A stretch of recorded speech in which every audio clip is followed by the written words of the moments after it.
Geus pastilah aya jalma nu nanyakeun osok lah.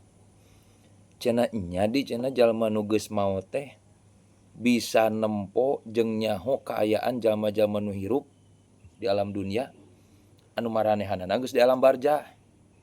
Kan kitu teh sok aya nu nanya, geus maot mah maot we meureun eueuh hubunganna jeung nu hirup. Tah, urang tingali dina kitab Ar-Ruh halaman 14. Aya bahasa kieu. Innal mayyita ya'lamu amalal hayyi min aqoribihi wa ikhwanihi. Di dieu dijelaskeun dina Ar-Ruh halaman 14. Sanyana si mayit uningaeun kana sagaru papagawean jalma-jalma nu masih keneh hirup. Nyaeta ti nu jadi kerabat, keluarga atawa nu jadi babaturanna. Pokona nu pernah deukeut we jeung maranehanana. Itu teh uningaeun, dipantau terus. Da urang ge sok inget dina nalika hirup jeung babaturan teh boga visi misi nu kudu dituluykeun.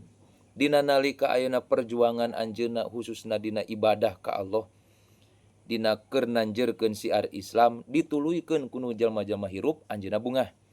Tapi lamun dina nalika ayeuna jalma-jalma ahli waris atawa dulurna atawa karabatna atawa nu ngaran babaturanna nyulayaan ka Allah, maksiat ka Allah, eta teh hiji kanyeri keur pikeun ahli barzah.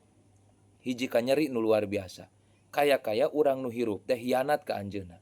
Mata kade lamun sepuh urang geus maot, dulur urang geus maot, ulah nepi ka urang nganyeri hatekeun jalmi-jalmi anu pernah berjasa ka urang sanajan geus maot. Kumaha cara nganyeri hatekeunana? Henteu ngaluruskeun kana urusan amanah jeung perjuangan anjeunna. Kitu. Cenah teu percaya keneh, maot heula kakara bisa yakin engke teh. Nya di kitu teh tangan pelebah dinya. Nah urang teh kudu ngadaguan maot heula kitu, bakal hanya akal urang teh. Maka mudah-mudahan urang sadayana sing husnul khotimah.